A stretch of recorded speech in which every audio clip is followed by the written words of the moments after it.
এই ৪ জন ভিকটিমের পরিবারের লোকজন কালকে আসছে সন্ধ্যার সময়।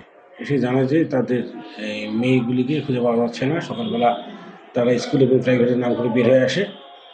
স্কুল শেষ, প্রাইভেট শেষ, কিন্তু তারা ফেরেনি। স্থানীয়ভাবে খোঁজাখুঁজি করেও পাইনি।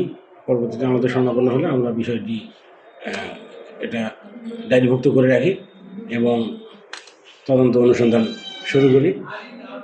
ওদের যারা মিসিং তাদের ফোন নাম্বারগুলি নিয়ে আমরা কাজ করতে শুরু করি। আমাদের যে জেলা পুলিশ সাইবার ইউনিট এবং জেলা পুলিশ সুপার এবং সহকারী পুলিশ সুপার সার্কেল আছে, রানীশঙ্কর সার্কেল, সবাই মিলে কাজটা করার পরে আমরা দেখতে পাই যে তারা বিকেলবেলা রংপুর এবং পরবর্তীতে লাইভ লোকেশনে বোঝা যাচ্ছে যে তারা ঢাকার দিকে চলে যাচ্ছে। তো আমরা চেষ্টা করতেছিলাম ট্রেস করার জন্য কোন গাড়িতে যাচ্ছে, তাহলে হয়তো চেকপোস্ট করে রাতারাতি উদ্ধার করার জন্য, কিন্তু সেটা আমরা পারিনি।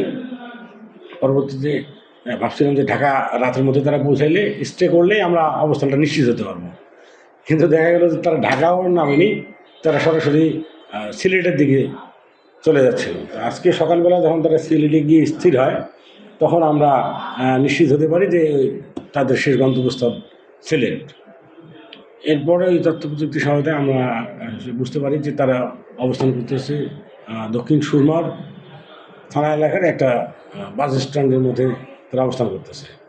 তাৎক্ষণিকভাবে আমাদের ঊর্ধ্বতন কর্তৃপক্ষের মাধ্যমে সিলেট মেট্রোপলিটন পুলিশকে অবহিত করা হয় এবং দক্ষিণ সুরমা থানা পুলিশের সহায়তায় তাদেরকে একটা স্থানীয় একটা বাস কাউন্টার থেকে উদ্ধার করে হেফাজতে নেওয়া হয়। তারা এখন দক্ষিণ সুরমা থানায় আসে। আমাদের যে টিম বিষয়টা অনুসন্ধান করতেছে, তদন্ত করতেছে, তারা ইতিমধ্যে রওনা হয়ে চলে গেছে সিলেটের উদ্দেশ্যে।